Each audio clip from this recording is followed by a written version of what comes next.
इस कहानी की शुरुआत में एक लड़के को दिखाया जाता है। ये लड़का लिफ्ट में होता है और ये लिफ्ट ऊपर जा रही होती है। इस लड़के को कुछ भी याद नहीं था, तभी ऊपर से कुछ लोग दरवाजा खोलते हैं और इसे बाहर निकालते हैं। इसे कुछ समझ नहीं आता है ये कहाँ पर है और ये भागना शुरू कर देता है और नीचे गिर जाता है। और जब ये खड़ा होकर देखता है तो उसके चारों तरफ बड़ी बड़ी दीवारें थी और इनके ऊपर चढ़ना नामुमकिन था। तभी इसे एक शेल में डाल दिया जाता है। यहाँ एक लड़का इसके पास आता है और कहता है मेरा नाम एलबी है और तुम यहाँ से भागने की कोशिश मत करना। एलबी से इसका नाम पूछता है लेकिन इसे अपने बारे में कुछ भी याद नहीं था। एलबी उससे कहता है 2 दिन में सब कुछ ठीक हो जाएगा। यहाँ जो भी नया आता है उसके साथ ऐसा ही होता है। ये एलबी से पूछता है ये कौन सी जगह है। एलबी उसे अपने साथ बाहर ले जाता है और उससे कहता है हम यहाँ पर अनाज उगाते हैं, यहीं पर रहते हैं, यहीं पर सोते हैं और हमारी जरूरत की चीजें वो लोग बॉक्स में भेज देते हैं, उसी बॉक्स में जिसमें तुम्हें भेजा था। और हर महीने बाद वो किसी न किसी को यहाँ भेजते हैं, जैसे इस बार तुम्हें भेजा था। इस लड़के को इन दीवारों के बीच में एक रास्ता दिखाई देता है। वो उस रास्ते के बारे में पूछता है। एल्बी उससे कहता है यहाँ हमेशा कुछ बातों को याद रखना, अपना टाइम वेस्ट मत करना, हमेशा अपने काम पर लगे रहना और कभी भी इन दीवारों के बीच में न जाना। लेकिन ये लड़का जानना चाहता था इन दीवारों के पीछे क्या है। और जब वो उस रास्ते की तरफ जा रहा होता है तो वहाँ एक छोटा लड़का आता है और वो कहता है तुम इन दीवारों के बीच में नहीं जाओगे और हम में से कोई भी इन दीवारों के बीच में नहीं जा सकता। और तभी 2 लड़के उन रास्तों में से भागते हुए आते हैं और छोटा लड़का बताता है ये हमसे अलग हैं, ये रनर्स हैं, ये मैस के अंदर जा सकते हैं। मैस का मतलब भूल भुलैया होता है। जो मैस का नाम सुनकर हैरान हो जाता है और वो मैस के अंदर जाने लगता है। और तभी वहाँ एक लड़का आ जाता है और उसे अंदर जाने से रोकने लगता है। और तभी वो दीवारें बंद होने लगती हैं और रास्ता बंद हो जाता है। और रात को सभी लोग पार्टी कर रहे थे और तभी उस नए लड़के के पास एक लड़का आता है और उसे कुछ लड़कों को दिखाता है और कहता है वो सब रनर्स हैं और वो मैस के अंदर भागते हैं और यहाँ से बाहर जाने का रास्ता ढूंढते हैं। और वो ऐसा पिछले 3 साल से कर रहे हैं लेकिन अभी तक उन्हें यहाँ से भागने का रास्ता नहीं मिला। और कोई भी रनर्स मैस के अंदर फंस जाता है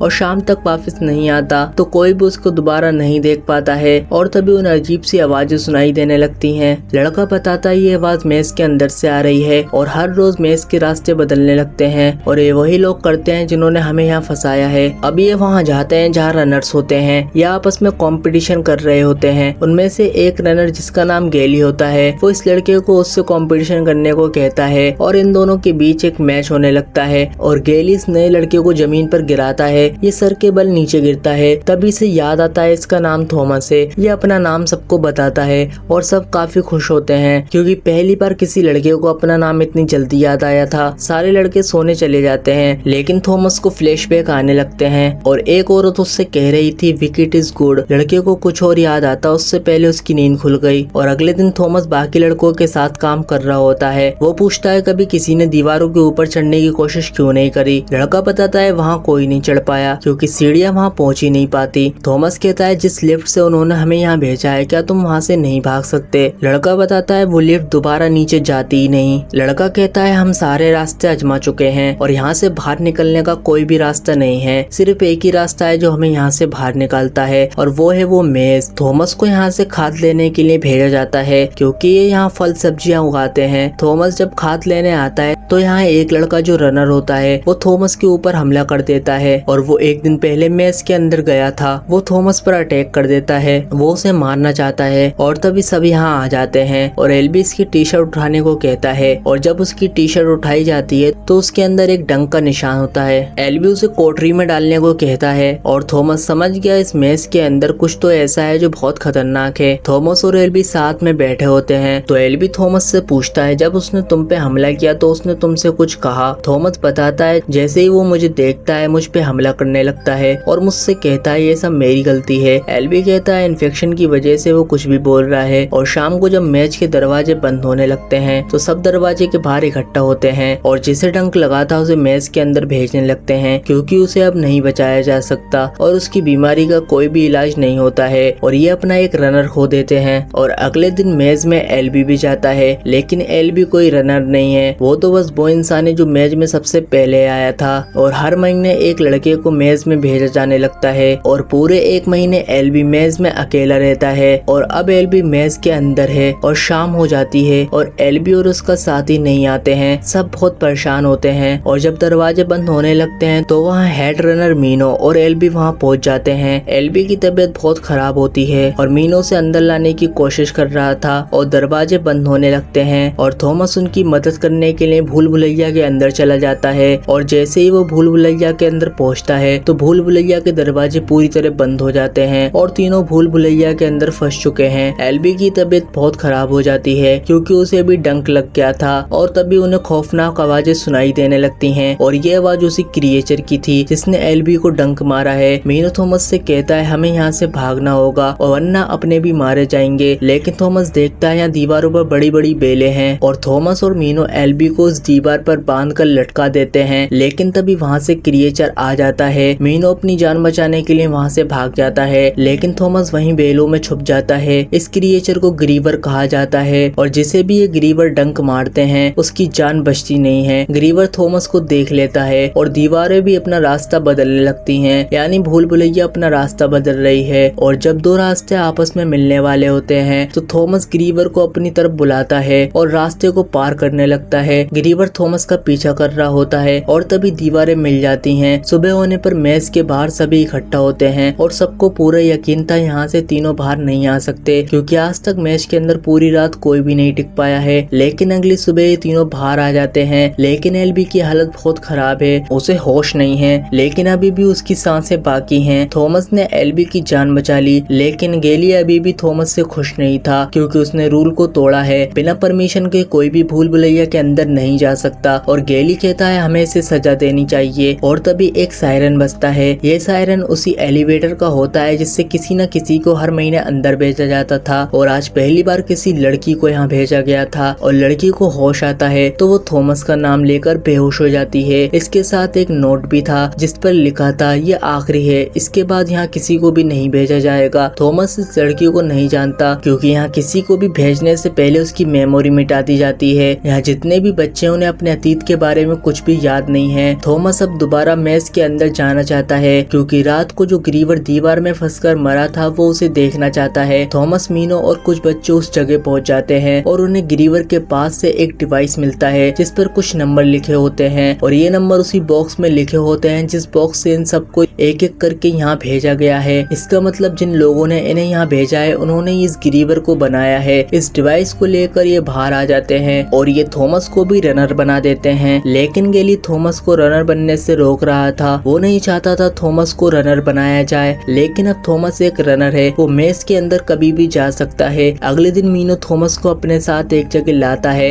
यहाँ किसी का भी आना मना था और मीनो थॉमस को भूल भुलैया का नक्शा दिखाता है। मीनो कहता है पिछले 3 सालों में उन्होंने इसके चप्पे चप्पे को छान मारा है और उसी के बिहाफ पे उन्होंने ये नक्शा बनाया है और उसे यहाँ से बाहर निकलने की कोई उम्मीद नजर नहीं आती है। ये बात एल्बी ने उसे किसी को भी बताने से मना करी थी। वो नहीं चाहता था कोई भी यहाँ से बाहर निकलने की उम्मीद खोए। और अब उनके हाथ एक डिवाइस लग चुका है जिस पर 7 नंबर लिखा था। भूल भुलैया में 1 से 8 तक अलग अलग बॉक्स हैं और हर रात एक नया बॉक्स खुलता है जिससे भूल भुलैया का रास्ता पूरी तरह बदल जाता है। और इस डिवाइस पर 7 नंबर लिखा था जिसका मतलब है कल 7 ब्लॉक खुला था जिससे वो अंदर आया था, यानी बाहर जाने का रास्ता वहीं पर है। वो कहता है हम दोनों वहाँ पर जाएंगे। तभी वहाँ से एक बच्चा आता है। वो कहता है इस लड़की को होश आ गया है। थॉमस उस जगह जाता है जहाँ पर वो लड़की होती है। लड़की किसी को भी अपने पास नहीं आने दे रही थी। थॉमस उस लड़की को शांत करता है और उससे उसका नाम पूछता है, लेकिन इस लड़की को इसके बारे में कुछ नहीं पता था। थॉमस उसे बताता है उसे रात को सपने आते हैं और उसने सपनों में कई बार तुम्हें देखा है, लेकिन ये सपने नहीं बल्कि यादें हैं। ये लड़की जिसका नाम टेरेसा है वो थॉमस को बताती है उसकी जेब में 2 सीरीज थी और वो सिरिंज वो थॉमस को देती है और सिरिंज पर लिखा था WCKD और जो डिवाइस इन्हें ग्रीवर के पास से मिला था उस पर भी WCKD लिखा होता है। यानी जिन लोगों ने इस डिवाइस को बनाया है यानी ग्रीवर को बनाया है उन लोगों ने इस सिरिंज को भी बनाया है। थॉमस उस सिरिंज को लेकर एल्बी के पास आ जाता है। एल्बी की हालत बहुत बुरी थी, वो मरने वाला होता है। थॉमस उस दवा को एल्बी के शरीर में लगाने लगता है, लेकिन एल्बी उस पर अटैक कर देता है। इनमें से टेरेसा सिरिंज को छीन के एल्बी के शरीर में लगा देती है जिससे वो इस तरह शांत हो जाता है, यानी दवा अपना असर दिखाने लगती है। और अगली सुबह थॉमस और मीनो भूल भुलैया के अंदर जाते हैं और जब वो ब्लॉक नंबर 7 के पास पहुंचते हैं तो इनके पास जो डिवाइस है उसके अंदर से आवाजें आने लगती हैं। थॉमस कहता है शायद ये हमें रास्ता बताने की कोशिश कर रहा है। वो आवाज के साथ आगे बढ़ने लगते हैं। सामने एक दीवार आ जाती है,